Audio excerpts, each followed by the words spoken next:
Sampai dengan tahun 2020, Kemendikbud telah meluncurkan 6 terobosan Merdeka Belajar untuk terus memajukan pendidikan di Indonesia. Transformasi pendidikan Indonesia dimulai dari Merdeka Belajar episode pertama yang mengganti ujian nasional, menghapus penerapan ujian sekolah berstandar nasional, menyederhanakan rencana pelaksanaan pembelajaran, serta mengatur zonasi penerimaan peserta didik baru agar mengakomodasi ketimpangan akses dan kualitas pembelajaran. Episode kedua, Kampus Merdeka. Kita ingin melakukan kolaborasi antara universitas dengan berbagai macam pihak-pihak di luar universitas untuk menciptakan prodi-prodi baru. Episode ketiga, perubahan mekanisme penyaluran dan penggunaan dana BOS. Untuk penggunaan BOS-nya juga diberikan fleksibilitas. Ya, ini adalah langkah pertama Kementerian Pendidikan dan Kebudayaan untuk membantu menyejahterakan guru-guru honorer yang memang layak mendapatkan upah yang lebih layak. Episode keempat, program organisasi penggerak. Paradigma Kementerian Pendidikan dan Kebudayaan itu akan berubah menjadi jauh lebih gotong royong. Kita akan menggerakkan sekolah-sekolah dengan yang namanya organisasi penggerak. Episode kelima, program guru penggerak. Reformasi pendidikan di Indonesia harus berawal dan berakhir kepada guru. Guru penggerak adalah ujung tombak perubahan transformasi pendidikan kita. Dan transformasi dana pemerintah untuk pendidikan tinggi sebagai episode ke-6 dari Merdeka Belajar. Sebagai upaya pengembangan Merdeka Belajar di lingkungan pendidikan tinggi, terobosan pendanaan yang fundamental untuk mengakselerasi tercapainya Indonesia Maju telah kami siapkan. Tidak berhenti sampai di situ, di awal tahun 2021 ini, Kemendikbud kembali meluncurkan terobosan Merdeka Belajar episode ke-7, yaitu program Sekolah Penggerak, sebagai bentuk nyata upaya mewujudkan SDM unggul untuk Indonesia Maju.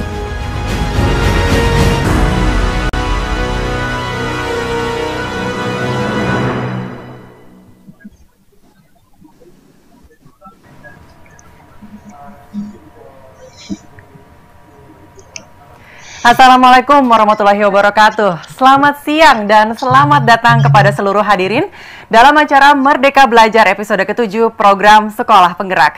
Senang sekali saya Astri Megatari dapat hadir di tengah Bapak Ibu semua. Telah hadir bersama kita pada siang hari ini yang kami hormati Menteri Pendidikan dan Kebudayaan Republik Indonesia Bapak Nadiem Anwar Makarim, Sekretaris Jenderal Kementerian Dalam Negeri Bapak Muhammad Hudori, dan Ketua Komisi 10 DPR RI Bapak Syaiful Huda. Dan juga saya ingin mengucapkan selamat siang kepada Sekjen Kemendikbud Bapak Ainun Naim, Dirjen PAUD Dasmen Kemendikbud Bapak Jumeri, Dirjen GTK Kemendikbud Bapak Iwan Syahril, dan Kabalit Bangbuk Kemendikbud Bapak Toto Suprayitno. Selamat siang Bapak-Bapak semua. Selamat siang. Selamat siang. Baik, terima kasih sudah bergabung. Dan Bapak Ibu semua, acara pada siang hari ini juga dihadiri oleh para gubernur, bupati, wali kota, dan kepala dinas pendidikan di seluruh Indonesia. Halo Bapak Ibu semua, selamat siang. Terima kasih sudah bergabung bersama kami pada siang hari ini.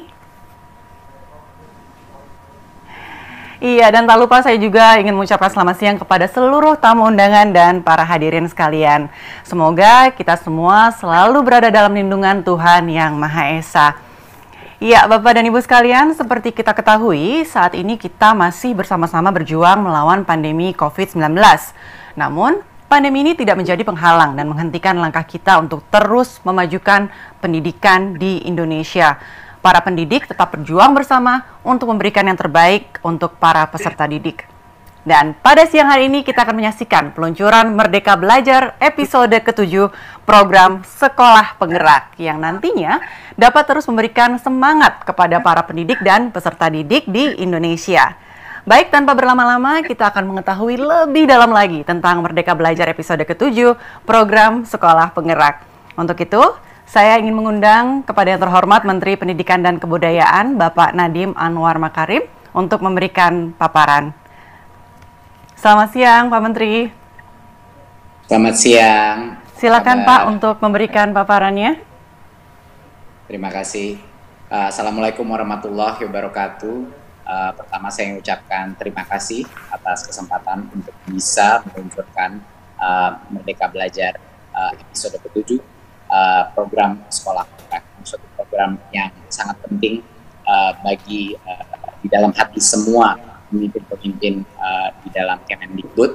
Dan setelah merumuskan rencana ini hampir setahun, kita akhirnya alhamdulillah bisa meluncurkan acara ini. Jadi kita akan masuk dalam presentasinya langsung. Visi kita sebenarnya cara paling mudah untuk menjelaskan visi daripada reformasi pendidikan di Indonesia itu adalah profil pelajar Pancasila. Kita tidak mungkin bisa menjelaskan dengan cara lebih baik apa yang kita inginkan untuk sistem pendidikan kita daripada ciri-ciri, profil-profil daripada manusia yang kita inginkan pada saat mereka keluar dari sistem pendidikan kita. Jadi sistem pendidikan kita ini akan berancang-ancang kepada 6 profil pelajar Pancasila ini, yaitu spiritualitas atau keimanan bertakwa kepada Tuhan Yang Maha Esa dan berakhlak mulia. Ini adalah spiritualitas dan moralitas. Kedua adalah berkebinekaan global. Ini adalah kebinekaan, mencintai keberagaman, mempunyai berbagai macam sudut pandang, mencintai perbedaan pendapat, dan punya perspektif global, karena masa depan kita adalah global, dan di level apapun di masyarakat, semua di masa depan kita, kompetisi kita pun akan global. Ketiga adalah bergotong royong, kemampuan bekerja dalam tim, kemampuan saling membantu, kemampuan berempati, karena tidak akan ada aktivitas apapun di bidang ekonomi atau di bidang apapun di masa depan yang tidak membutuhkan kerjasama yang kolaboratif dan yang produktif. Keempat adalah kreativitas atau kemampuan berpikir dengan perspektif-perspektif berbeda, kemampuan untuk menyelesaikan masalah-permasalahan yang mungkin belum pernah terlihat, dan kemampuan dan keberanian untuk melakukan inovasi. Dan yang kelima adalah bernalar kritis, kemampuan memecahkan masalah, kemampuan kemampuan untuk bisa menggunakan apa yang kita tahu untuk memecahkan masalah-masalah yang belum kita ketahui, yang belum kita selesaikan.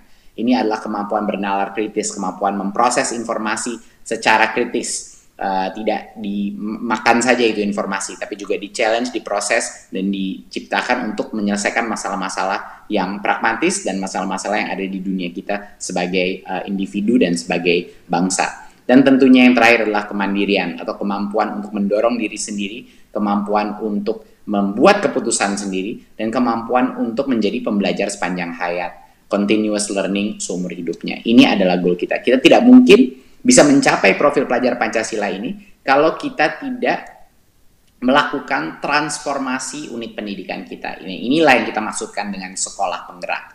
Sekolah penggerak adalah yang duluan maju dulu, melakukan transformasi. Karena kita tidak bisa serentak melakukannya sama seluruh sekolah di Indonesia, tapi harapannya kita nanti ke depan semua sekolah menjadi sekolah penggerak. Jadi ini adalah awal daripada perjalanan 10-15 tahun ke depan untuk mencapai sampai semua sekolah menjadi sekolah penggerak.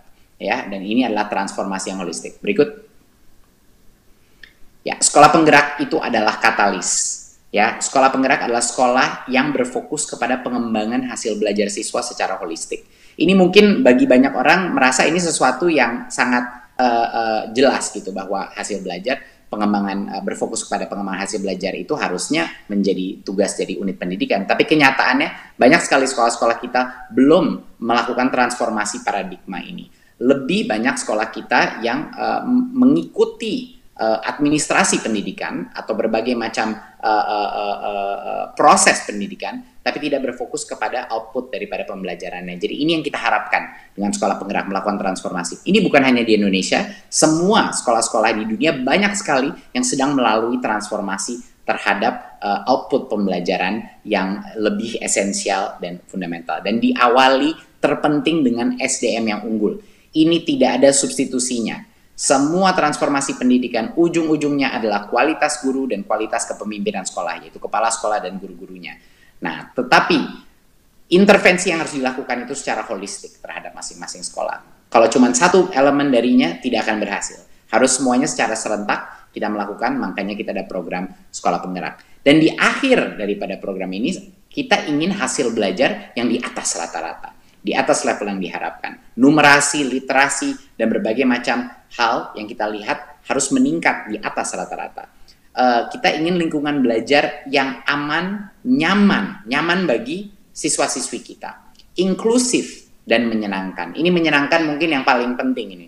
Karena kalau anak-anak kita tidak merasa senang dalam sekolah, pembelajaran akan terkorbankan. Kita tidak bisa menemukan optimalisasi antara pembelajaran jika anak-anak tidak merasa senang di dalam kelas, merasa mereka tidak berpartisipasi. Dan pembelajarannya itu berpusat kepada murid, bukan berpusat pada regulasi, bukan berpusat kepada hal-hal lain, berpusat kepada kebutuhan murid, berpusat kepada kemampuan murid, berpusat kepada kebutuhan murid. Ini yang luar biasa pentingnya sebagai suatu filsafat dasar daripada sekolah penggerak. Dan tentunya refleksi diri dan pengimbasan.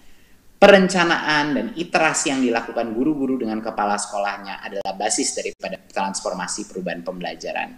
Kita ingin melihat guru-guru melakukan refleksi, guru-guru ngobrol sama guru-guru dari kelas lain untuk bekerja sama, berkolaborasi sebagai tim. Karena pendidikan itu adalah sport yang team-based sport, di mana guru-guru harus bekerja sama dengan kepala sekolah sebagai coachnya, ini kepala sekolah, untuk bisa menemukan inovasi-inovasi dan selalu mengetes apakah ini berhasil yang kita lakukan dengan murid kita.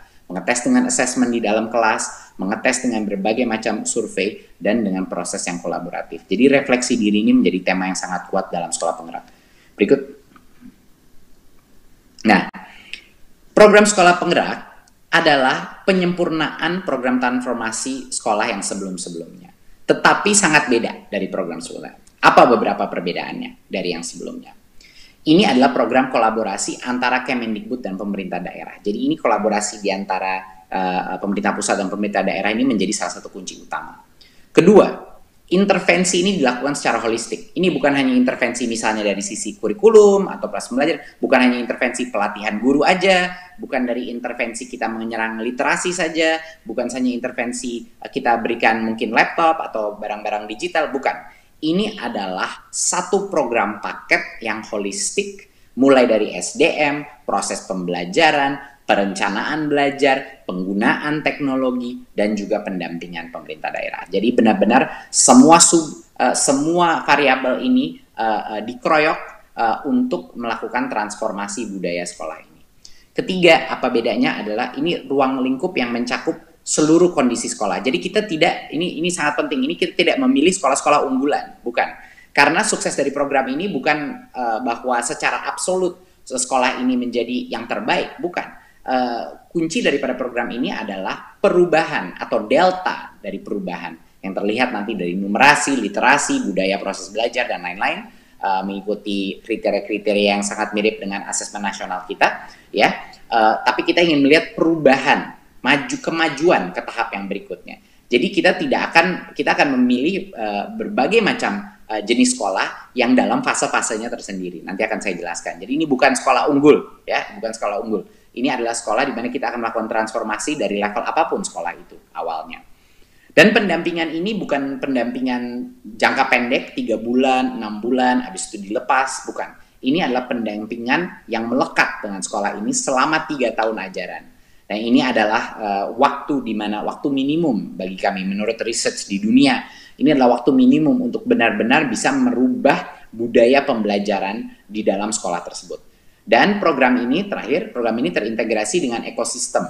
Hingga seluruh sekolah di Indonesia, sampai selesainya program ini adalah sampai semua sekolah menjadi sekolah penggerak. Ya, ini adalah kuncinya. Jadinya ini suatu continuum, ya. Dari sekarang, bukan sekolah rujukan, bukan sekolah unggul, bukan. Ini adalah kita mulai dengan sekolah penggerak grupnya segini, tapi harapannya ke depan, di dalam bertahun-tahun ke depan, kita akan mencapai 100% sekolah penggerak penetrasi di Indonesia. Berikut.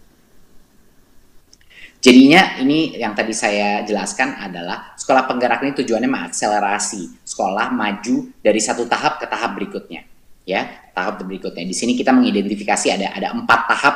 Tahap 1 di mana tingkat numerasi dan literasinya sangat di bawah rata-rata, dan lingkungan belajar yang cukup tidak baik, seperti banyaknya terjadi perundungan, intoleransi, dan mungkin secara rutin mengalami penggangguan dalam kelas, ya, karena anak-anaknya tidak engage dalam kelas. Kalau di tahap 2 ini sudah sedikit lebih baik, walaupun sedikit di bawah level yang diharapkan dari rata-rata, tapi perundungan misalnya tidak menjadi norma, Tapi pada saat ini guru-guru masih belum memperhatikan kebutuhan dan masing-masing personalisasi daripada pembelajaran. Nah, tahap 3 ini yang sudah tahap yang kita harapkan, di mana udah nggak terjadi perundungan, guru-guru sudah melakukan segmentasi dalam kelasnya, mana anak-anak yang lebih perlu bantuan, mana anak-anak yang mungkin ketinggalan, dan mana anak-anak yang mungkin harus dikasih sesuatu yang lebih menantang. Dan perencanaan sudah mulai terjadi dari anggaran itu nyambung sama pembelajaran dan sudah melakukan refleksi.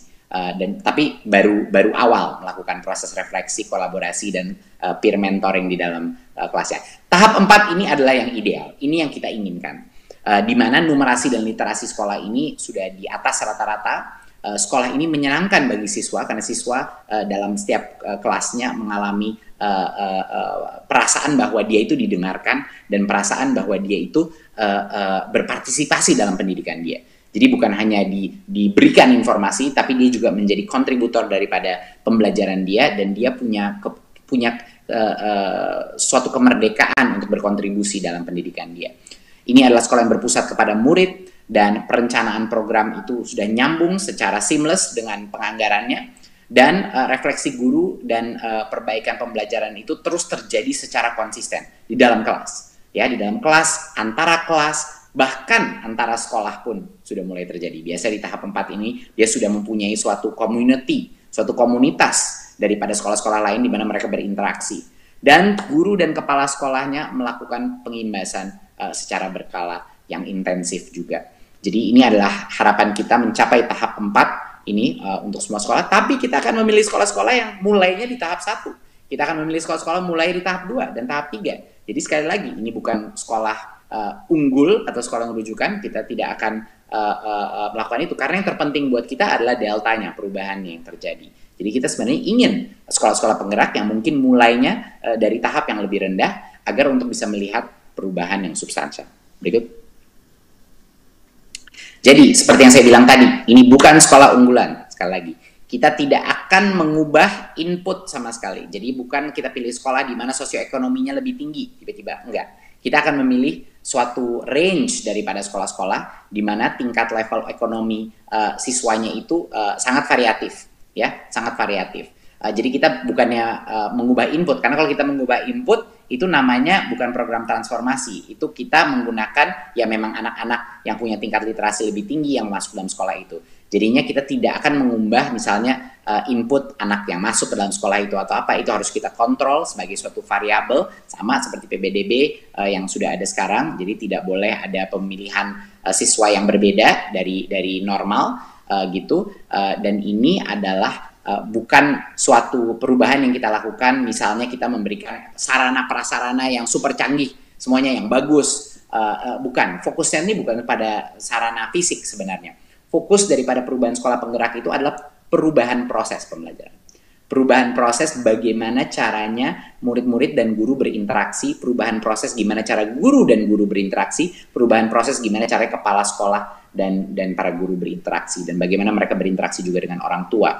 Karena fokusnya jadi sebenarnya sekolah penggerak ini, kenapa kita membutuhkan anggaran untuk sekolah penggerak ini? Kebanyakan dari anggaran itu akan dikeluarkan untuk peningkatan kapasitas SDM-nya, pendampingan si kepala sekolah, pendampingan para guru-guru kelas di dalam sekolah penggerak, memberikan, membantu membuat komunitas daripada praktisi di sekitarnya, di mana guru-guru itu bisa belajar, dan juga tentunya untuk membantu dengan berbagai macam aplikasi-aplikasi yang akan memudahkan guru untuk melakukan peningkatan pembelajaran. Berikut. Jadi ada 5 intervensi yang saling terkait, dan satu ini keluar, semuanya bisa tidak efektif. Jadi ini benar-benar membutuhkan 5 intervensi ini sekaligus harus dikeroyok, karena kalau tidak akan ada dampak-dampak yang kita tidak inginkan gitu. Apa itu 5 intervensi yang kita butuhkan sekaligus? Yang satu adalah tentunya penguatan SDM sekolahnya sendiri. Penguatan kepala sekolah, pengawas sekolah, bahkan pengawasnya pun termasuk penilik dan guru. Ini melalui program pelatihan dan pendampingan intensif, coaching one-to-one ya. Ini adalah coaching yang intensif dengan pelatih ahli yang akan disediakan oleh Kemdikbud. Bahkan pelatih-pelatih ahlinya pun akan belajar dari pelatih-pelatih ahli lainnya ya. Jadi bukan hanya belajar dari kementerian, tapi belajar dari sesama pelatih di dalam proses ini. Kedua adalah pembelajaran dengan paradigma baru. Disinilah kita akan berorientasi kepada penguatan kompetensi, bukan hanya informasi, tapi penguatan kompetensi. Seperti tadi saya ingatkan profil pelajar Pancasila, ada 6 profil tersebut. Penguatan kompetensi tersebut adalah menjadi yang terpenting. Bagaimana, dan juga jangan lupa pengembangan karakter yang berasal daripada 6 profil tadi pelajar Pancasila, itu juga akan kita tanamkan, terutama nilai-nilai Pancasila. Karena ini dampaknya sangat positif kepada pengembangan kognitif juga. Jika anak-anak itu mempunyai identitas dan guru-gurunya punya karakter yang baik, moralitas yang baik, mereka juga akan mengalami pembelajaran yang lebih nyaman dan menyenangkan di dalam lingkungan sekolahnya. Ya, baik dari fleksibilitas daripada kurikulum, fleksibilitas daripada pencapaian, dan penyederhanaan daripada pencapaian-pencapaiannya, sehingga ini memudahkan guru. Kemampuan untuk guru-guru untuk bisa melakukan berbagai macam segmentasi di dalam kelasnya. Ini adalah pembelajaran dengan paradigma baru. Ketiga, perencanaan berbasis data. Tanpa ada data, kita tidak bisa memperbaikinya.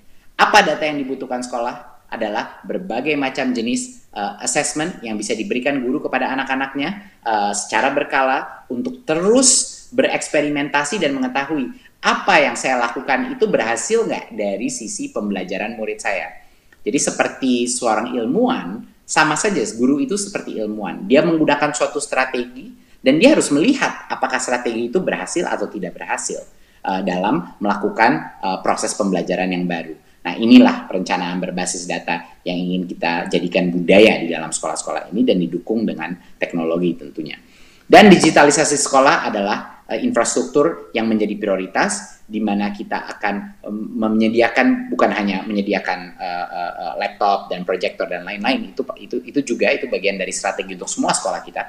Tetapi yang terpenting di sini adalah memberikan tool atau alat-alat, software, aplikasi-aplikasi yang akan kita pertama luncurkan di sekolah-sekolah penggerak kita untuk bisa memberikan bantuan atau dukungan kepada guru-guru dan kepada kepala sekolah untuk mengelola sekolah yang berorientasi kepada siswa, yang berorientasi kepada pembelajaran.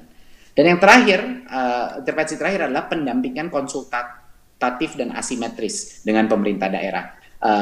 Ini pendampingan konsultatif itu maksudnya bukan pendampingan yang berbasis compliance atau sanksi atau suatu hubungan antara pusat dan Pemda yang hubungannya dengan mengikuti peraturan ini, mengikuti regulasi. Bukan. Pendampingan konsultatif adalah kita menjadi pembantunya Pemda. Ya, kita menjadi pembantu, pusat menjadi pembantu Pemda. Kita menjadi di sana untuk datang dan membantu pemerintah daerah dalam pelaksanaan sekolah penggerak ini. Dan asimetris, bantuannya nggak semuanya sama. Ya, bantuannya nggak semuanya sama. Asimetris itu artinya untuk daerah tertentu, karena mungkin kondisinya berbeda dari yang lain, ya bantuannya itu harus spesifik ke Pemda tersebut. Gitu, bukan disamaratakan, bukan diseragamkan di seluruh sekolah. Berikut. Nah, kita mulai masuk ke dalam poin-poin 5 intervensi tadi ya.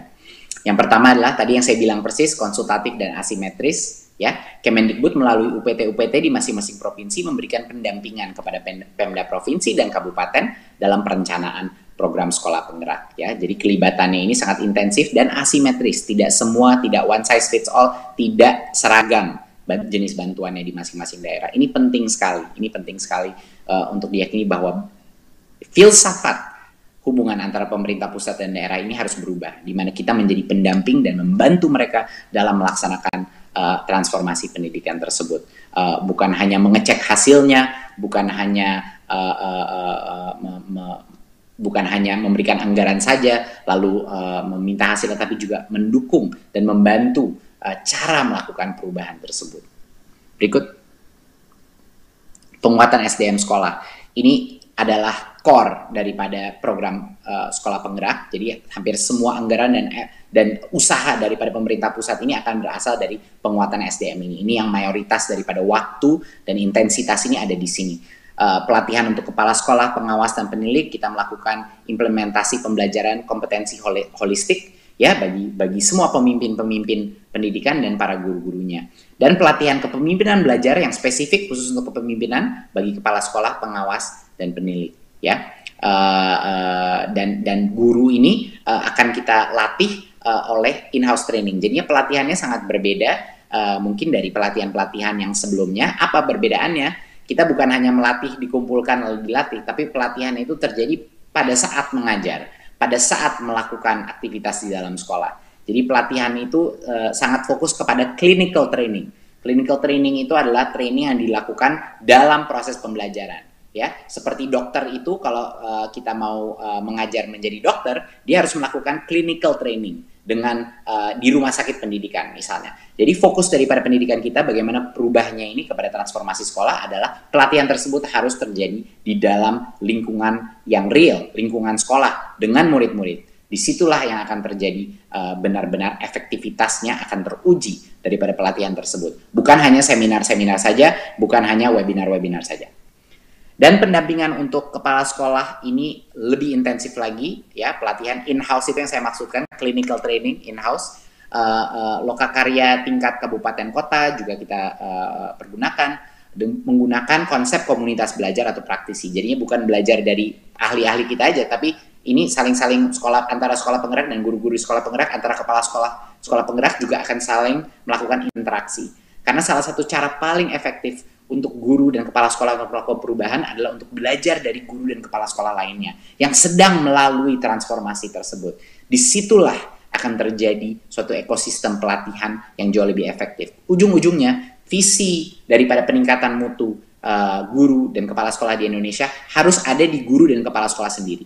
Ya, harapan kita ke depannya adalah peer learning dan belajar sesama antara di dalam sekolah dan antara sekolah akan menjadi visi besar kita terhadap pelatihan guru ke depannya. Dan ini yang sudah dilakukan hampir semua negara maju yang punya sistem pendidikan yang prestasinya di nilai tes PISA itu paling tinggi. Semua core daripada pelatihan ini adalah guru ke guru, adalah kepala sekolah ke kepala sekolah. Nah, kita ingin mengarah ke seperti ini dengan program sekolah penggerak ini.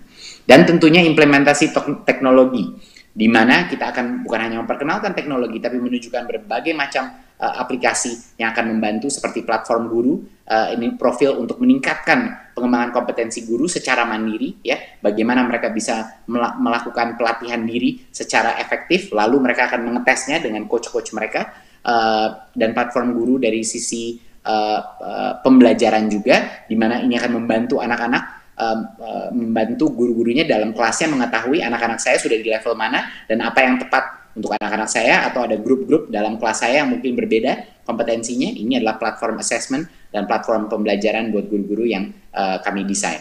Dan tentunya platform sumber daya sekolah untuk membantu kepala sekolah dan guru-guru untuk mendapatkan barang-barang melalui dana BOS, misalnya mendapatkan barang-barang yang mereka butuhkan mungkin secara online sehingga bisa lebih efektif melakukan proses pembelajaran. Dan tentunya menu daripada apa yang bisa diberikan itu tentunya akan terus kita tingkatkan kualitasnya.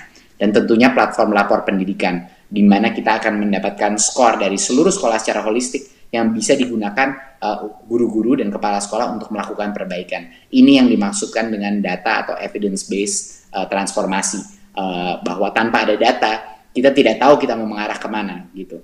Makanya itu yang salah satu terpenting adalah membiasakan budaya data, membiasakan budaya assessment. Bukan assessment nasional, yang kita secara nasional, tapi senantiasa di dalam kelas melakukan pengecekan melalui assessment, bagaimana saya ini kinerjanya kelas saya seperti apa, dan melakukan perbaikan dan perubahan-perubahan yang dibutuhkan untuk bisa meningkatkan pencapaian daripada level assessment itu yang dilakukan dalam kelas. Dan kita sangat intensif satu pelatih ahli itu untuk 5-7 kepala sekolah. Jadi benar-benar program yang intensif. Ini benar-benar mentoring. Karena kita tidak mau mereka tersebar terlalu banyak. Jadinya satu pelatih ini untuk 5-7 sekolah akan benar-benar berfokus sehingga ada cukup banyak waktu, dan pelatih ahli ini akan mendampingi guru sekolah secara berkelompok. Jadi mereka dalam satu kelompok semuanya dilatih dalam melakukan transformasi ini. Berikut. Ya, apa yang kita maksudkan dengan pembelajaran dengan paradigma baru? Kita ada berbagai macam perubahan. Bagaimana kita mau mengajar anak-anak kita untuk menjadi kreatif, mandiri, dan bisa bergotong royong, bisa berkolaborasi. Tidak mungkin kalau mereka hanya akan duduk di dalam kelas dan menerima pembelajaran yang diberikan kepada guru. Anak-anak ini harus keluar dari bangku-bangku mereka harus mengerjakan hal-hal. Project based learning. Nah, ini adalah esensinya. Ya, yang pertama yang itu program co-curricular itu adalah program-program di mana mereka akan mengerjakan project based learning ya. Berorientasi pada kembangan karakter, kemampuan dia untuk berkolaborasi dengan teman-temannya dia, kemampuan untuk memecahkan masalah di dunia nyata. Jadi ini yang benar-benar akan melibatkan masyarakat sekitarnya dia, dan di mana di sini ada berbagai macam kesempatan untuk memasukkan muatan lokal pun di dalam sini. Esensi daripada program co-curricular adalah memberikan kesempatan untuk anak-anak melatih yang tadi 3 profil itu. Profil pembelajaran Pancasila, kreativitas, kemampuan bergotong royong, dan juga kemampuan dia untuk spiritualitas dan moralitasnya meningkat. Dan kita tidak bisa melakukan itu hanya di dalam ruang kelas. Anak-anak harus bekerja sama, berkolaborasi untuk menciptakan portfolio pekerjaan, tapi secara kelompok gitu, dibina dengan guru-gurunya dia. Dan tentunya pembelajaran yang terdiferensiasi. Sekarang satu makanan untuk semua murid. Ya, satu menu untuk semua murid. Itu yang sering terjadi di sekolah-sekolah kita. Dengan adanya program intrakurikuler, pembelajaran itu menjadi terdiferensiasi, ya, di mana kita bisa melakukan, misalnya ada guru yang akan mengecek ternyata mereka ketinggalan di numerasi mungkin 1-2 tahun sebelumnya, nggak apa-apa, dia bisa balik 1-2 tahun sebelumnya untuk bisa mengejar anak-anak ketertinggalan tersebut. Karena kalau dia terus aja melalui di level itu, anak-anak itu akan kewalahan dan mulai akan putus asa dengan kesulitannya. Sama juga kalau ternyata dia mengetahui bahwa banyak sekali grup dari anak-anak di kelas dia yang sudah jauh di atas level yang lain. Nah, anak-anak itu harus juga diberikan sesuatu yang lebih merangsang intelektualitas dia. Jadi ini adalah yang dimasukkan terdiferensiasi. Capaian pembelajaran yang disederhanakan.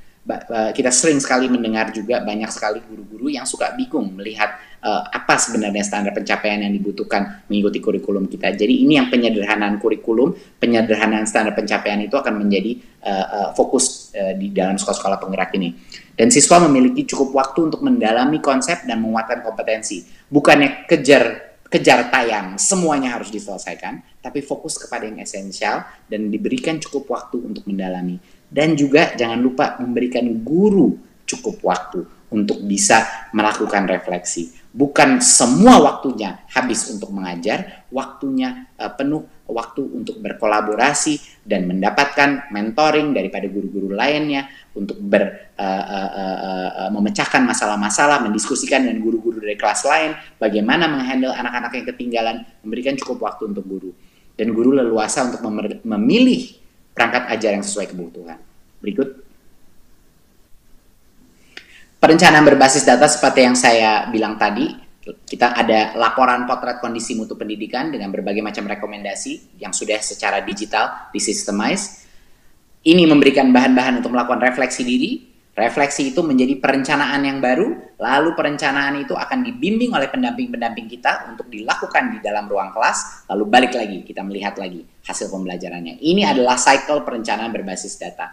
Sekolah-sekolah di negara-negara maju dengan tingkat numerasi dan literasi tertinggi, semuanya melakukan ini secara otomatis. Di dalam ruang kelasnya dia, antara ruang kelas dan secara satu unit dalam unit pendidikannya melakukan ini tanpa harus disuruh. Ini sudah menjadi iterasi yang terus berlangsung di dalam setiap mata pelajaran, dalam setiap kelas, di dalam setiap departemen sampai di tingkat sekolah. Jadi ini adalah proses suatu budaya baru, iterasi yang akan kita lakukan di dalam sekolah-sekolah penggerak kita. Dan yang terakhir adalah digitalisasi sekolah. Tentunya semua ini tidak bisa terjadi kalau kita tidak memberikan berbagai macam toolkit digital yang akan membantu guru-guru melakukan tugas ini. Seperti yang saya bilang tadi, platform guru dari sisi peningkatan kompetensinya sendiri ya, untuk menjadi semacam mini universitas bagi gurunya untuk meningkatkan kompetensinya, tapi sesuai dengan kebutuhannya. Platform guru pembelajaran, di mana ini adalah untuk membantu murid-muridnya dalam kelasnya untuk mengetahui muridnya di mana level kompetensinya dan apakah yang mereka lakukan itu berhasil meningkatkan kompetensi mereka. Dan platform sumber daya sekolah yang benar-benar mendigitalisasi perencanaan dan penganggaran sekolah tersebut dan pembelian pengadaan barang-barang yang lebih efisien dan efektif. Dan dashboard rapor pendidikan, yaitu dashboard daripada seluruh sekolah tersebut yang bisa diakses guru dan kepala sekolah untuk mengetahui kondisi sekolah mereka seperti apa untuk melakukan refleksi diri. Berikut. Dengan adanya sekolah penggerak, pembelajaran harapannya akan menjadi lebih bermakna dan sesuai dengan perkembangan zaman. Izinkan kami memutarkan video mengenai sekolah penggerak.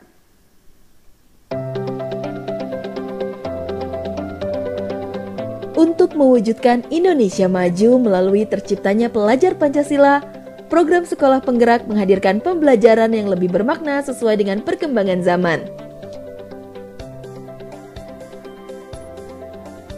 Apa saja yang dihadirkan program Sekolah Penggerak?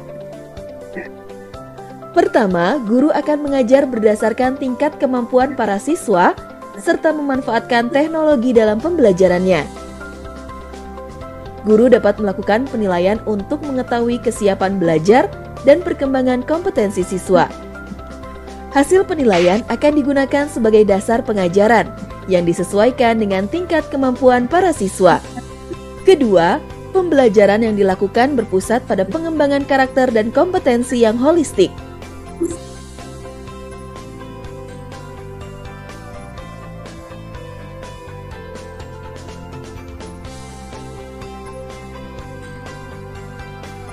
Siswa didorong untuk bekerja sama, saling berbagi peran, menghormati pandangan orang lain, dan bernalar kritis.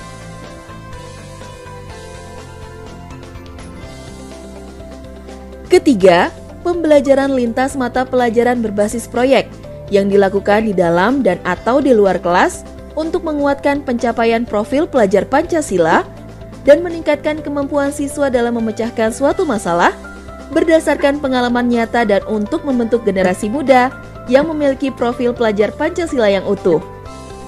Sekolah yang berpusat pada siswa akan mampu menciptakan sumber daya manusia yang unggul untuk Indonesia maju.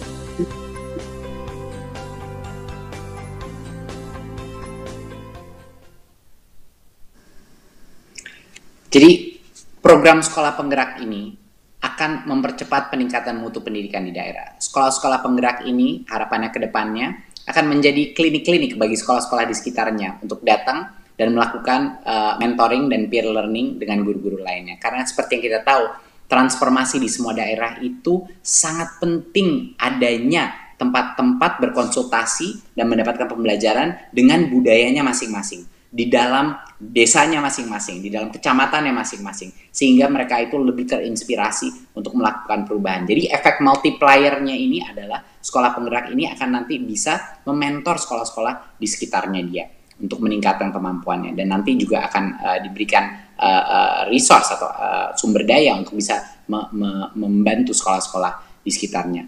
Dan daerah-daerah bisa saling sharing praktik-praktik baik dalam perkembangan sekolah penggerak ini, dan akan ada platform-platform yang akan menonjolkan praktek-praktek baik ini agar bisa dipelajari. Jadinya ini bukan kompetisi, ini adalah kolaborasi dan inovasi, dan itulah esensi daripada perubahan pendidikan.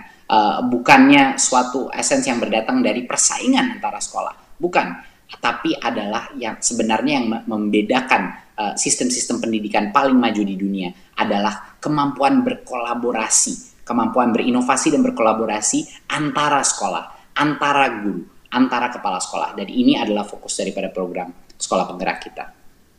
Berikut. Seperti yang kita tahu, ini adalah target kita, ya. Tahun ini, karena kita pertama kali meluncurkan program ini, akan sekitar 2.500 targetnya, tapi akselerasinya akan sangat cepat. Di tahun kedua, mulai 10.000 sekolah penggerak, tahun ketiga 20.000 sampai dengan 40.000 di tahun keempat. Dan harapannya di tahun-tahun kedepannya kita akan mencapai mayoritas sampai dengan 100% sekolah kita sudah melakukan transformasi sekolah penggerak ini. Dan ini sesuai dengan peta jalan pendidikan Indonesia. Jadi ini yang kita lakukan, bahwa ini bukan, sekali lagi, ini bukan sekolah unggulan, ini bukan sekolah yang nanti jadi sekolah favorit, karena inputnya tidak berubah dan dipilih dari berbagai macam level, ya, baik dari level yang mungkin tingkat numerasi dan literasinya masih belum memadai, belum masih di bawah rata-rata, tapi kita ingin melihat perubahan yang terjadi melalui proses transformasi ini. Berikut. Kita akan melihat sekarang video mengenai kepala sekolah penggerak.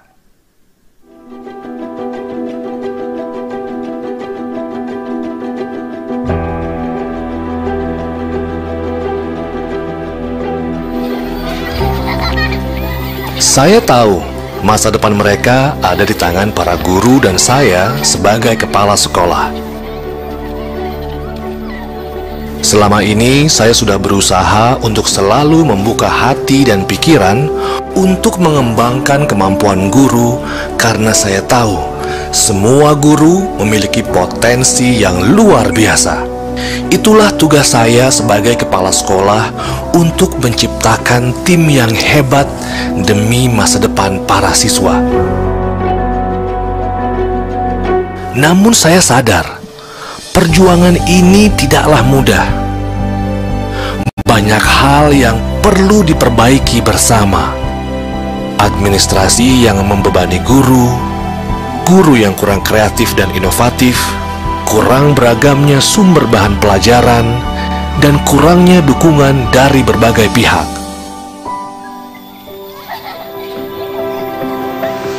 Namun, sekarang dengan adanya program sekolah penggerak, saya dan guru-guru sangat merasa terbantu. Kami tidak hanya mendapatkan pelatihan, tapi juga pendampingan dari pemerintah selama 3 tahun. Dan akan ada platform digital yang meringankan beban administrasi sekolah. Saya tidak bisa sendiri. Kita harus bersinergi melakukan ini semua. Kita harus bergerak. Kita harus menembus batas kemampuan diri kita sendiri, karena masa depan para siswa ada di tangan kita.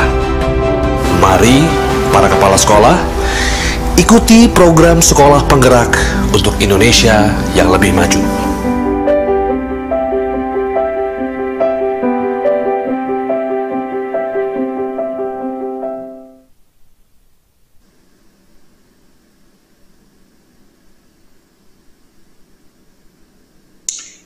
Jadi program ini untuk bergabung tentunya kriteria pertama adalah kemauan daripada sekolah tersebut untuk bergabung dalam program ini. Kalau sekolah yang tidak ingin melakukan transformasi yang penuh dengan tantangan, program ini tidak akan mungkin sukses. Jadi kami ingin mengundang para kepala sekolah di daerah penyelenggara program sekolah penggerak 2021 untuk segera mendaftar. Ya, deadline mendaftarnya ini 6 Maret 2021 dan ada prosesnya semuanya melalui online. Proses aplikasi mendaftar ini, dan tentunya ini menjadi salah satu kriteria terpenting untuk suksesan program. Seberapa besar kemauan kepala sekolah dan sekolahnya untuk bisa melakukan perubahan, karena ini bukan perubahan yang mudah, ini perubahan yang sangat berat dan menantang, tapi dengan potensi hasil yang luar biasa bagi pembelajaran murid-muridnya. Berikut. Terima kasih, sekian presentasi dari saya. Jadi mungkin sebagai penutup, saya ingin menyebut sedikit mengenai kalau kita bisa mengimajinasi apa itu sekolah penggerak. Sekolah penggerak itu adalah sekolah di mana siswa itu dinomorsatukan dari semua keputusan-keputusan sekolah itu. Sekolah penggerak adalah sekolah yang memprioritaskan anggarannya terhadap benar-benar peningkatan mutu pembelajaran dan mutu pengajaran. Sekolah penggerak adalah sekolah di mana kepala sekolahnya terus mendatangi ruang kelas dan melakukan observasi dan memberikan umpan balik kepada para guru-guru. Sekolah penggerak adalah sekolah di mana guru saling membantu guru lainnya untuk melakukan observasi dalam kelas dan memberikan tips-tips dan memberikan masukan dan saran bagaimana meningkatkan mutu. Sekolah penggerak adalah sekolah di mana guru-gurunya bertemu dan melakukan meeting-meeting untuk bisa memecahkan masalah-masalah pembelajaran yang ada di sekolahnya. Sekolah penggerak adalah sekolah yang menyadari bahwa partisipasi siswa itu adalah salah satu yang paling penting, sehingga di sekolah penggerak kelas-kelasnya suka rame.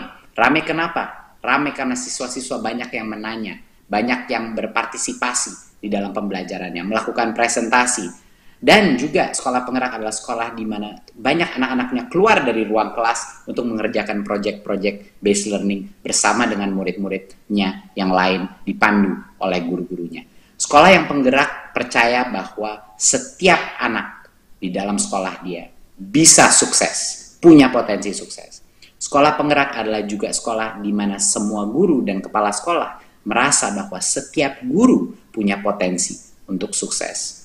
Dan sekolah penggerak adalah sekolah yang percaya bahwa tidak semua murid sama, sehingga setiap murid itu spesial dan bisa diperlakukan secara unik dan punya kebutuhan yang berbeda-beda. Sehingga cara menerapkan kurikulum, cara menerapkan pembelajaran itu harus melakukan segmentasi, harus mencintai keberagaman cara proses pembelajaran di dalam ruang kelas, apalagi di dalam sistem sekolah.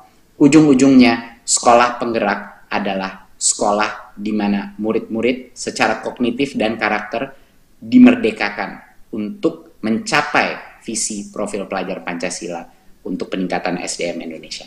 Terima kasih. Wassalamualaikum warahmatullahi wabarakatuh.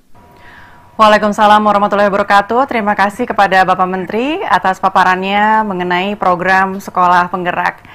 Nah, Bapak Ibu semua, tadi kita sudah bersama mendengarkan paparan dari Menteri Pendidikan dan Kebudayaan Republik Indonesia, Bapak Nadiem Anwar Makarim, mengenai Merdeka Belajar episode ke-7 program Sekolah Penggerak.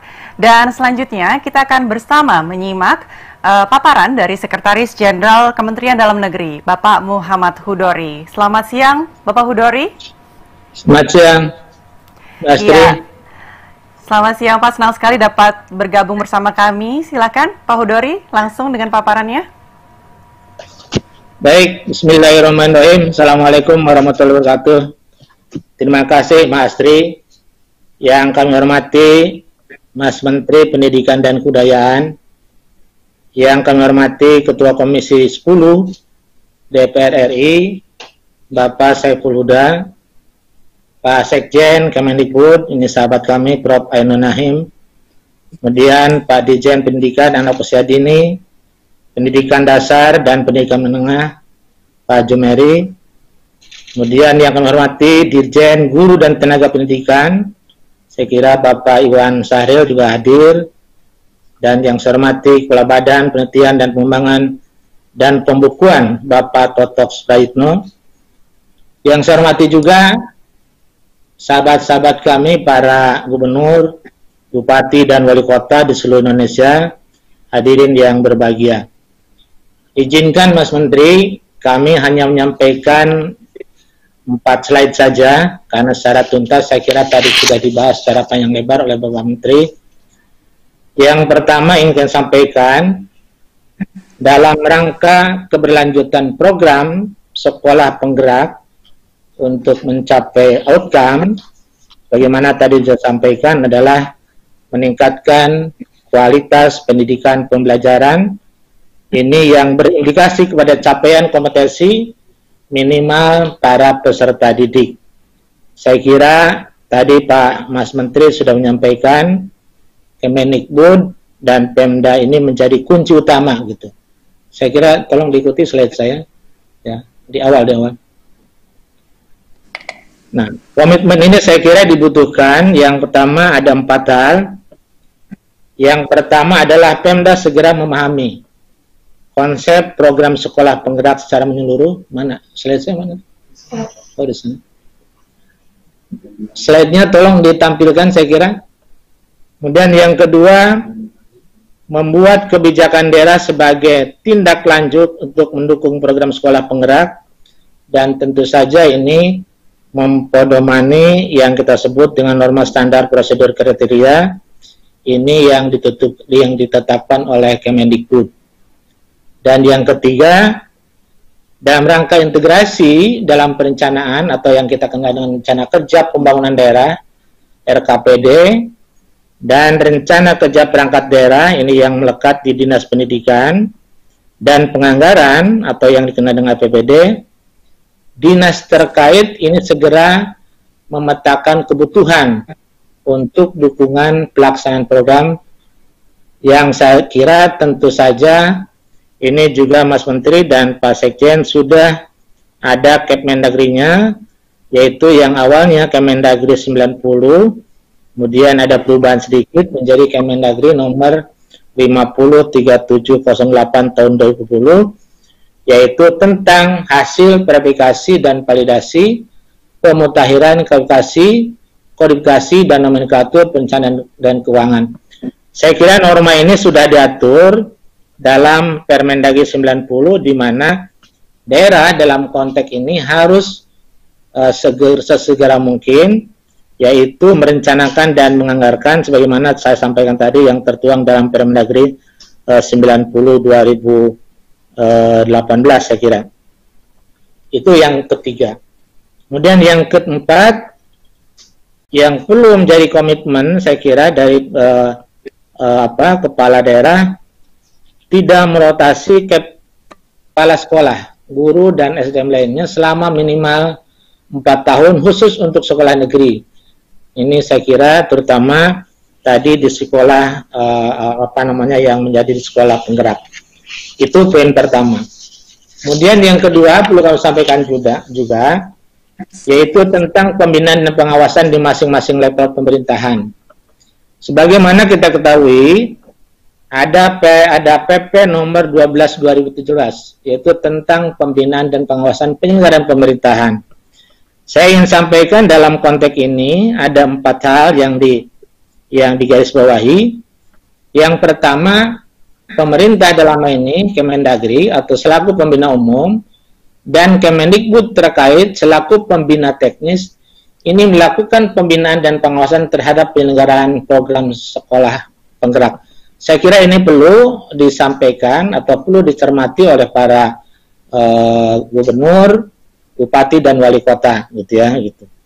Kemudian yang kedua juga disampaikan juga, gubernur di samping sebagai wakil pemerintah juga sebagai wakil daerah otonom, dan sebagai wakil pemerintah tentu saja adalah melakukan pembinaan umum dan pembinaan teknis terhadap penyelenggaraan program sekolah pada satuan pendidikan dasar, sekira tadi juga saya sampaikan, PAUD dan non formal yang menjadi kewenangan daerah kabupaten kota. Jadi saya sampaikan kenapa disebut sebagai daerah kabupaten kota, karena gubernur ini sebagai wakil pemerintah pusat gitu. Kemudian yang ketiga yang ingin saya sampaikan, gubernur sebagai kepala daerah, sebut saja daerah gubernur ini sebagai daerah otonom, ini juga melakukan pembinaan pengawasan terhadap penyelenggaraan program sekolah penggerak pada satuan pendidikan menengah dan khusus. Ini yang menjadi kewenangan yang dilaksanakan oleh perangkat daerah. Artinya, kalau gubernur sebagai kepala daerah otonom, ini tentu saja adalah terhadap satuan pendidikannya, misalnya saja di Dinas Pendidikan dan Kebudayaan. Kemudian yang keempat, bupati wali kota melakukan binwas terhadap penyelenggaraan program sekolah penggerak pada satuan pendidikan dasar, PAUD dan non formal yang tentu saja ini menjadi kewenangan yang dilaksanakan oleh perangkat daerah terkait dengan satuan pendidikannya. Saya kira ini slide yang kedua yang ingin saya sampaikan. Kemudian slide yang ketiga, Pak Menteri, Bapak Ibu hadirin yang saya hormati, ini terkait dukungan Kementerian Dalam Negeri, terutama untuk mensukseskan program sekolah penggerak. Ini ada beberapa hal. Yang pertama, sebagaimana kami ketahui, fungsi Kementerian Dalam Negeri yang pertama itu adalah sebagai pembina umum penyelenggaraan urusan pemerintahan daerah. Kita tahu atau saya perlu sampaikan dalam forum yang terhormat ini bahwa pendidikan ini menurut Undang-Undang 23 Pasal 18 ini merupakan layanan dasar atau merupakan urusan wajib yang terkait dengan layanan dasar atau yang disebut dengan NSPK. Nah, terkait dengan itu maka kami menghimbau atau mendorong kepada para daerah, baik gubernur, bupati, dan wali kota, maupun para pimpinan perangkat daerah, sebut saja adalah Dinas Pendidikan dan Kebudayaan, untuk fokus kepada sekolah penggerak yang mewujudkan profil pelajar Pancasila. Saya kira tadi juga sudah sampaikan oleh Mas Menteri, ini yang mencakup kompetensi dan karakter yang diawali dengan SDM yang unggul.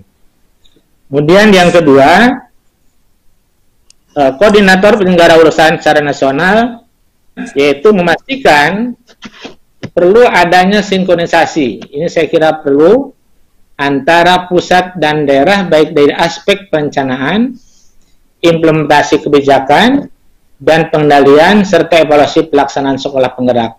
Saya kira forum sinkronisasi pusat dan daerah ini bisa sering kami lakukan di setiap tahun karena ini merupakan kalender tetap, Dan ini sebentar lagi nanti ada forum yang disebut dengan forum sinkronisasi atau yang disebut dengan rakor teknis pembangunan, saya kira.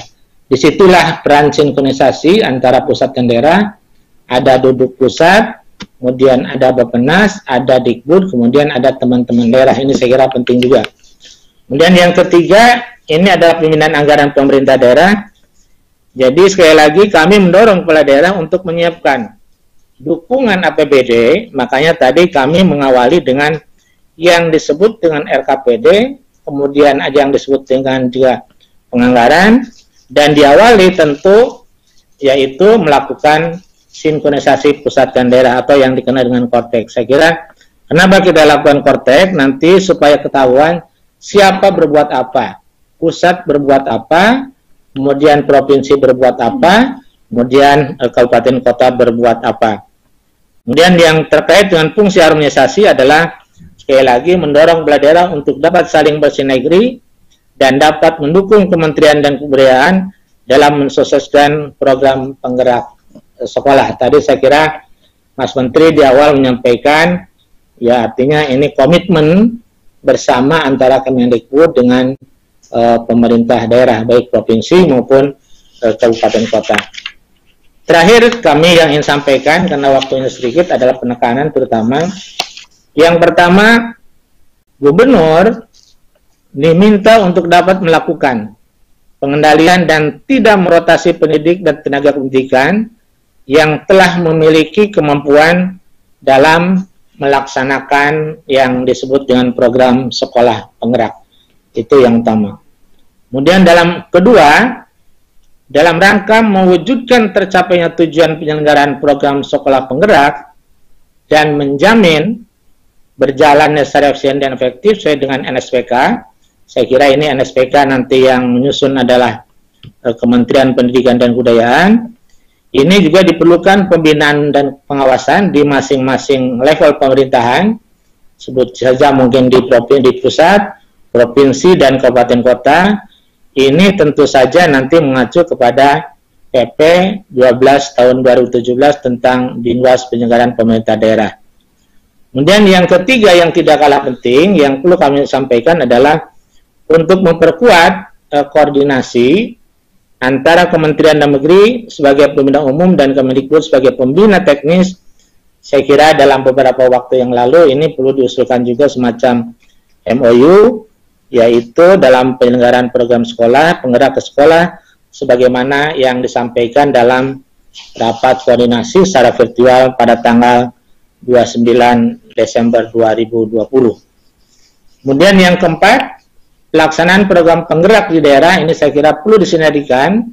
Tadi saya sudah sampaikan dalam di awal terhadap kebijakan existing yang telah diatur dalam Undang-Undang 23 2014 tentang pemerintah daerah, sebagaimana juga diatur dalam pasal 18. Tadi saya sudah sampaikan pasal 18 itu adalah karena pendidikan sekali lagi ini menyangkut layanan dasar dan merupakan urusan wajib, maka sifatnya wajib dan mutlak harus dilakukan dan setiap orang berhak memperoleh pelayanan minimal. Itu saya kira. Dan yang terakhir saya kira kami juga mengimbau Kemendikbud segera memastikan penyusunan SPK dalam pelaksanaan program sekolah penggerak di daerah sehingga daerah segera dapat merumuskan kebijakan daerah sebagai tindak lanjut penetapan NSPK dimaksud. Saya kira itu Bapak Ibu hadirin poin-poin penting yang ingin saya sampaikan dalam forum yang terhormat ini. Sekali lagi mohon maaf kalau ada kekurangannya. Terima kasih. Assalamualaikum warahmatullahi wabarakatuh. Wassalamualaikum warahmatullahi wabarakatuh. Terima kasih kepada Sekjen Kementerian Dalam Negeri Bapak Muhammad Hudori atas paparannya. Dan Bapak Ibu hadirin sekalian, selanjutnya kita akan sama-sama melihat komitmen dukungan dari para pemerintah daerah untuk program sekolah penggerak. Seperti apa? Mari kita saksikan bersama video yang berikut ini.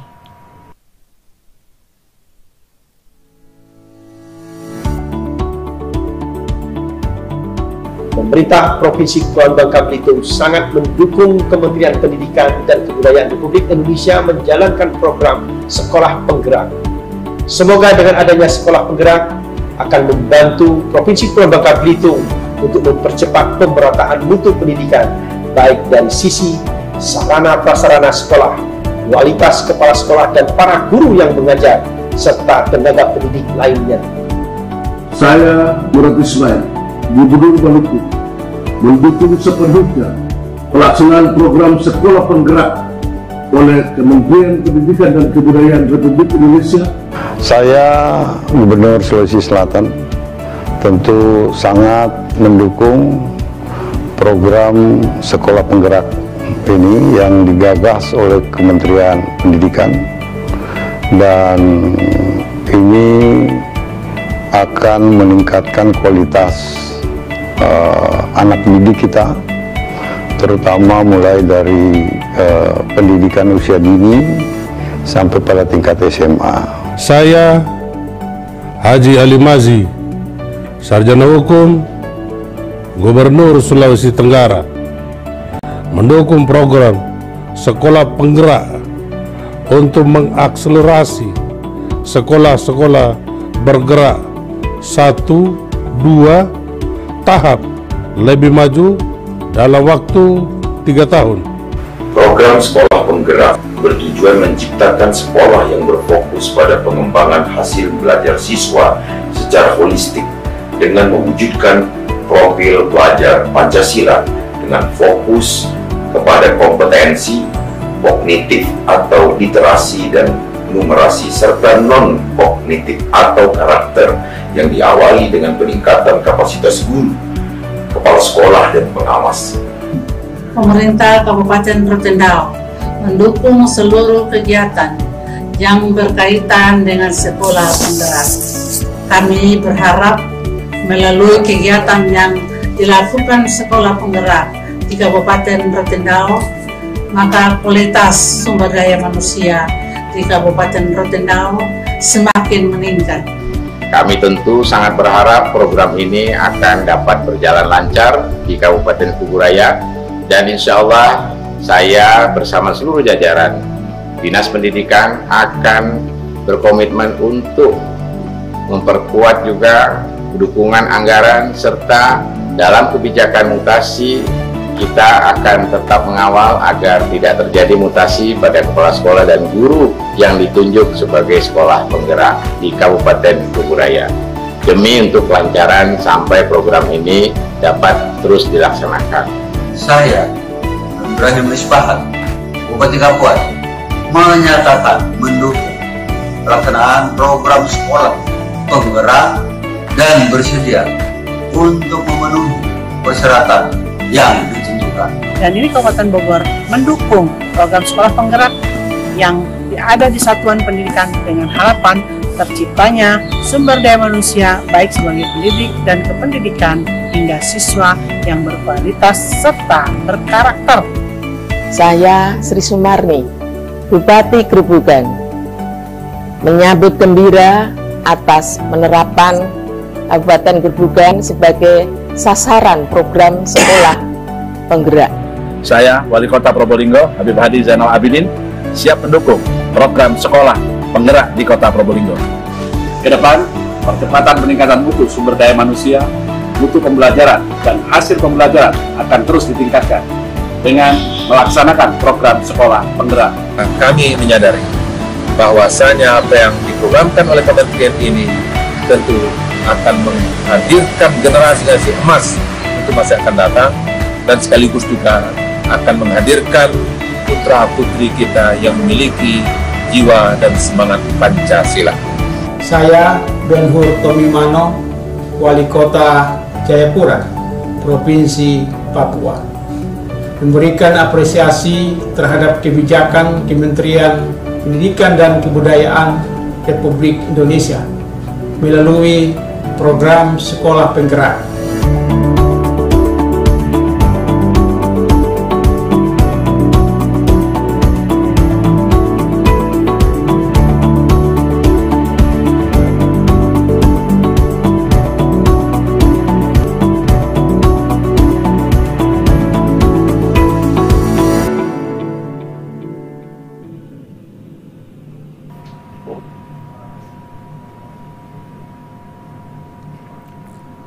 Ya, kalau tadi kita sudah melihat dukungan langsung dari para pemerintah daerah, kali ini kita akan menyimak bersama sambutan dari Ketua Komisi 10 DPR RI, Bapak Syaiful Huda.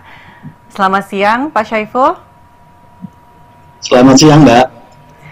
Terima kasih, Pak, sudah bergabung bersama kami. Silakan langsung dengan sambutannya. Terima kasih. Assalamualaikum warahmatullahi wabarakatuh. Selamat siang kepada yang terhormat Mas Menteri Nadiem, Mas Mendikbud, Pak Sekjen Kemendagri, Pak Muhammad Hudori beserta seluruh jajaran, Pak Sekjen Kemendikbud, Prof. Ainun, Dirjen Pak Udit Dasmen, Pak Jumeri, dan Pak Toto, Balitbanbuk Kemendikbud, dan Mas Iwan Syahrir selaku Dirjen GTK Kemendikbud RI. Bapak Ibu sekalian, semua yang hadir, yang saya hormati, saya banggakan, ada 7 hal yang ingin saya sampaikan sebagai catatan tambahan dari apa yang tadi disampaikan oleh Mas Menteri, oleh Pak Sekjen Kemendagri. Yang pertama, atas nama DPR RI Komisi 10, kami mengapresiasi dan mendukung gagasan sekaligus inisiasi Kemendikbud terkait dengan program sekolah penggerak sebagai jilid ke-7 Merdeka Belajar. Program ini di mata kami adalah ujung dari apa yang menjadi peta jalan pendidikan Merdeka Belajar yang selama ini sudah diinisiasi dan memasuki episode yang ke-7. Semua langkah terobosan inisiatif ini patut kita apresiasi dalam semangat, dalam upaya percepatan transformasi pendidikan kita di masa-masa yang akan datang. Yang kedua, inisiasi program sekolah penggerak ini kami letakkan sebagai bagian dari penyempurnaan peningkatan mutu sekolah yang sudah beberapa kali diinisiasi oleh Kemendikbud. Karena itu, apa yang tadi dipaparkan oleh Mas Menteri, kekhawatiran publik juga supaya ini tidak menjadi bagian dari melanggengkan stereotip adanya sekolah unggulan, ada sekolah tidak unggulan, ada sekolah hebat, ada sekolah pinggiran, dan seterusnya, adalah bagian dari PR yang harus kita jawab, bahwa sekolah penggerak tidak pada konteks untuk menjadikan pembeda dari sekolah-sekolah, tidak melanggengkan stereotip terkait dengan ada sekolah unggulan dan sekolah pinggiran itu. Nah, tentu terkait dengan ini, semua regulasi, semua apa yang tadi disampaikan oleh Mas Menteri menjadi bagian dari utuh semangat menanggalkan stereotipe apa yang sudah terjadi selama ini. Yang ketiga, sebagai sebuah program sekolah penggerak, saya kira pada level gagasan dan konsep sudah cukup bagus. Tinggal kita tunggu implementasinya di lapangan. Karena itu, kita support sepenuhnya untuk memberikan kesempatan Kemendikbud mengambil prakarsa pelaksanaan program sekolah penggerak ini, sambil terus kita pantau pelaksanaannya di lapangan. Karena seringkali adanya gap antara gagasan dan implementasi, ini yang perlu kita terus perbaiki dan inisiasi secara terus-menerus supaya sekolah penggerak ini sesuai dengan apa yang menjadi cita-cita dan harapan kita semuanya.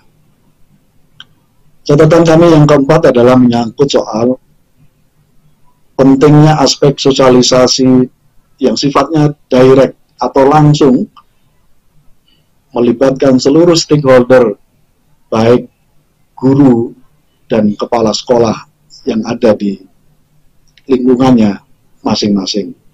Pada konteks sosialisasi ini, kita mendorong Kemendikbud untuk membentuk tim khusus supaya apa yang menjadi target sekolah penggerak ini betul-betul difahami, betul-betul menjadi bagian dari utuh apa yang menjadi agenda besar kita, yaitu transformasi pendidikan di Indonesia.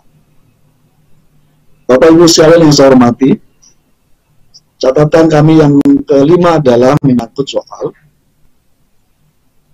tentu tidak mudah menjadikan sekolah sebagai sekolah penggerak. Butuh ekosistem lingkungan yang mendorong betul terciptanya proses pembelajaran yang baik. Sebagai yang disampaikan oleh Mas Menteri, semua ini adalah berpusat kepada kepemimpinan kepala sekolah dan guru di sekolah kita masing-masing. Tapi jujur harus diakui, isu terkait dengan kepala sekolah dan peran guru yang menentukan bagi pelaksanaan sekolah Merdeka Belajar ini, sebagaimana kita ketahui, saat ini masih terkait langsung dengan isu kesejahteraan guru, isu sarana dan prasarana sekolah, dan berbagai hal yang lain. Tentu terkait dengan ini butuh afirmasi khusus dari kita semuanya, tidak terkecuali pemerintah provinsi dan pemerintah kabupaten kota, untuk membangun komitmen yang sama. Sebagaimana tadi disampaikan, tidak ada rotasi di tengah atau mutasi di tengah seorang kepala sekolah memimpin pelaksanaan program sekolah penggerak ini. Sekaligus kita jadikan momentum rekrutmen 1 juta guru P3K sebagai momentum untuk memperkuat bagi pelaksanaan sekolah penggerak ini. Karena sebagaimana kita tahu, praktis di lapangan jumlah guru honorer di sekolah-sekolah kita relatif lebih dominan dibanding dengan guru-guru ASN atau PNS kita. Nah, karena itu, sambil berproses bersama, pergerakan sekolah penggerak ini sekaligus harus dibarengi dengan secepat-cepatnya skema kita untuk mensejahterakan guru menjadi sangat relevan untuk kita dorong penuntasannya. Bapak Ibu sekalian yang saya hormati, poin ke-6 saya adalah menyangkut soal manajemen koordinasi dan kolaborasi efektif pemerintah pusat, dalam hal ini adalah Kemendikbud, dengan pemerintah daerah atau dinas pendidikan di seluruh Indonesia. Semua celah yang berpotensi untuk mendelay, menurunkan tingkat efektivitas program sekolah penggerak harus segera ditutupi dengan skema membuat aturan atau regulasi yang mengikat kepada semua pihak. Apa yang menjadi komitmen Kemendagri melalui Pak Sekjen, Pak Muhammad Khudori, saya kira melengkapi bagaimana supaya semua celah yang selama ini sering menjadi kritik ketidakefektifan antara apa yang menjadi gagasan pemerintah pusat, terjadi gap yang lebar di tingkat kabupaten, kota, dan provinsi, menjadi penting. Karena itu sekali lagi terima kasih, kita tadi melihat video komitmen dari Bupati, dari Gubernur, yang memberikan tanda kepada kita semuanya bahwa pemerintah daerah siap menyambut program sekolah penggerak ini. Yang terakhir, tentu semua ini tidak kita duga semua. Program sekolah penggerak yang semestinya kita jalankan dalam suasana normal, tantangan yang harus kita hadapi hari ini adalah kondisi objektifnya kita sedang mengalami darurat COVID-19. Tentu terkait dengan ini butuh skema yang harus diadaptasikan, direlevansikan dengan suasana darurat COVID. Butuh effort yang pasti berbeda dibandingkan dengan suasana normal kita dalam menghadapi dunia pendidikan ini. Karena itu, tantangan objektif di depan mata kita sampai hari ini terkait dengan COVID-19 ini harus menjadi bagian dari skema transisi dalam melaksanakan sekolah penggerak kita, terutama 1 tahun ke depan. Selamat, semoga program ini menjadi bagian dari utuh untuk percepatan transformasi peningkatan mutu sekolah kita yang ada di seluruh Indonesia. Semoga Allah Subhanahu wa Ta'ala meridhai semua langkah dan jalan kita. Wallahul muwaffiq ila aqwamit thoriq. Wassalamualaikum warahmatullahi wabarakatuh. Waalaikumsalam warahmatullahi wabarakatuh. Terima kasih kepada Ketua Komisi 10 DPR RI Bapak Syaiful Huda atas sambutannya. Dan Bapak Ibu semua, begitu banyak informasi dan arahan yang kita dapatkan hari ini tentang Merdeka Belajar episode ke-7 program Sekolah Penggerak, yang tentunya kita harapkan sekolah-sekolah penggerak dapat menjadi katalis untuk mewujudkan visi pendidikan Indonesia. Saya mengucapkan terima kasih kepada para narasumber kita pada siang hari ini, Menteri Pendidikan dan Kebudayaan Bapak Nadiem Anwar Makarim, Sekjen Kemendagri Bapak Muhammad Hudori, dan juga Ketua Komisi 10 DPR RI Bapak Syaiful Huda. Terima kasih atas waktu dan dukungan yang sudah diberikan pada siang hari ini. Dan saya persilakan untuk Bapak Muhammad Hudori dan juga Bapak Syaiful Huda untuk meninggalkan acara pada siang hari ini dan berkenan melanjutkan ke agenda selanjutnya. Untuk Bapak Menteri, saya mohon untuk tetap tinggal di tempat, Pak, karena sebentar lagi kita akan masuk ke sesi tanya jawab dengan para teman-teman media terkait dengan Merdeka Belajar episode ke-7 program Sekolah Penggerak. Dan saat ini saya juga ingin mengundang Dirjen PAUD Dasmen Bapak Jumeri, Dirjen Guru dan Tenaga Kependidikan Bapak Iwan Syahril, Sekretaris Jenderal Kemendikbud Bapak Ainun Naim, dan juga Kabalit Bangbuk Bapak Toto Suprayitna untuk bergabung bersama di sesi tanya jawab siang hari ini. Selamat siang Bapak-Bapak semua. Selamat siang. Selamat siang, Mbak Astri. Iya, sudah siap ya Pak ya untuk menjawab pertanyaan pada siang hari ini, karena ini sudah banyak nih pertanyaan yang masuk dari rekan-rekan media. Oke, untuk pertanyaan yang pertama sudah masuk pertanyaan dari Mehmet dari Kompas. Apakah program ini berkelanjutan dan mampu membenahi sistem persekolahan sehingga tidak ada ketimpangan antar sekolah? Baik, untuk pertanyaan ini saya ingin mempersilahkan kepada Pak Menteri untuk bisa menjawab pertanyaannya. Silakan Pak. Ya, terima kasih. Pertama saya ingin mengucapkan sekali lagi terima kasih kepada Pak Syaiful Huda, Ketua Komisi 10, dan juga Pak Muhammad Hudori, Sekjen Kemendagri, untuk paparannya tadi yang sangat mendukung.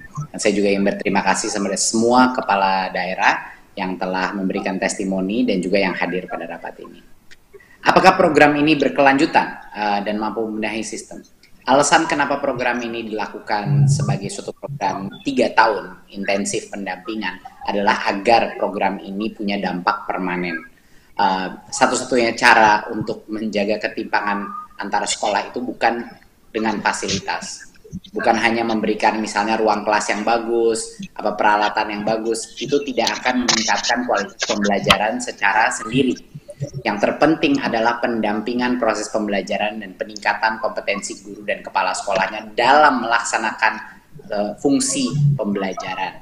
Itu yang terpenting. Makanya ini adalah semua program ini didesain agar berkelanjutan. Makanya kita tidak keburu-buru. Kita mulai dengan 2.500 dulu, baru memperbesar sampai 50.000, 40.000, 50.000 di akhir tahun administrasi ini. Jadinya program ini terintegrasi dengan ekosistem seluruh sekolah. Hanya ini yang lebih berkesinambungan, bukan cuma kepala sekolahnya yang dilatih, bukan cuma gurunya yang dilatih, bukan cuma pelatihan aja, tapi termasuk dari sisi kurikulum dan proses pembelajarannya. Ada aplikasi-aplikasi digital yang akan mempermanenkan perubahan ini. Dan tentunya ini adalah yang dipilih adalah sekolah-sekolah dengan tingkat-tingkat kompetensi yang sangat variatif.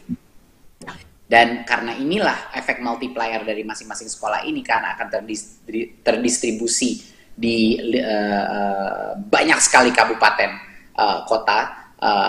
Misalnya di tahun 2020, di tahun ini saja 111 kabupaten itu akan terrepresentasi dalam program ini, sehingga multiplier efeknya itu akan sangat besar. Jadi memang program ini didesain untuk menjadi sesuatu yang berkesinambungan dan akan mempunyai dampak multiplier. Oke, terima kasih Pak Menteri. Mungkin dari Pak Sekjen atau Pak Dirjen atau dari Kabanlitbangbuk bisa menambahkan? Silakan. Pak Sekjen. Silakan kepada Pak Sekjen.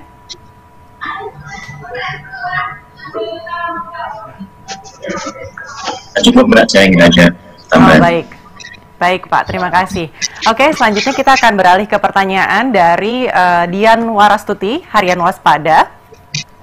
Berapa sekolah yang dilibatkan? Apakah masing-masing daerah ada kuotanya untuk menjalankan sekolah penggerak? Silahkan kepada Pak Menteri untuk dapat menjawab pertanyaan yang dari Harian Waspada ini, Pak. Ya, mungkin saya berikan ke Pak Jumeri, bisa menjelaskan Pak Jumeri berapa sekolah yang... Terima kasih Pak, terima kasih Pak Menteri.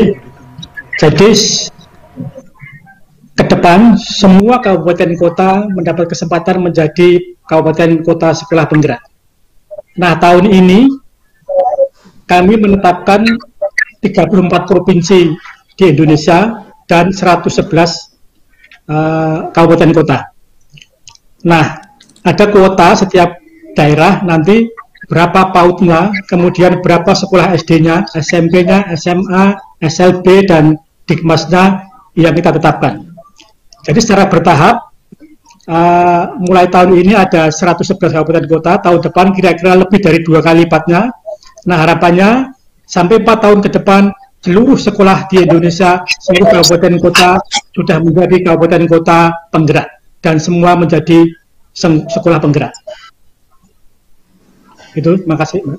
Baik, terima kasih Pak Dirjen.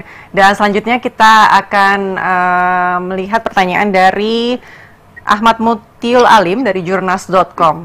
Bagaimana penentuan sekolah penggerak? Apakah melalui penunjukan atau pengajuan? Silakan kepada Pak Menteri.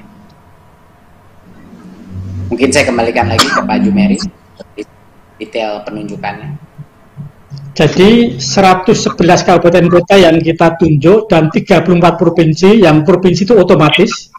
Sedangkan yang kabupaten kota adalah pada kabupaten kota yang punya komitmen yang tinggi terhadap program sekolah penggerak ini.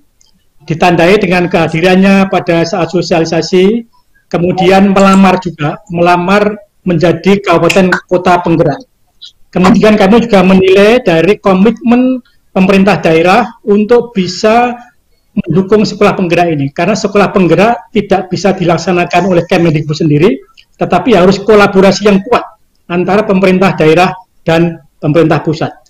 Jadi itu Mbak mekanismenya, jadi di melamar, kemudian menganalisis setiap daerah, apakah ada aturan-aturan yang mendukung pelaksanaan sekolah penggerak, kemudian kesanggupan kabupaten kota untuk bisa mendukung dengan memberikan peraturan yang mendukung sekolah penggerak, tidak memutasi kepala sekolah selama 4 tahun, selama pendampingan, dan ke depan menyediakan anggaran untuk keperluan pengembangan sekolah penggerak ini. Dan ini memakan waktu selama 3 tahun. Terima kasih. Baik, Lalu masih dari media yang sama, dari jurnas.com, pertanyaan selanjutnya adalah bagaimana mengantisipasi munculnya stereotip sekolah favorit dengan adanya sekolah penggerak? Silakan, Bapak-bapak. Terima kasih. Ini perlu saya garis bawahi seperti tadi pada saat saya melakukan presentasi.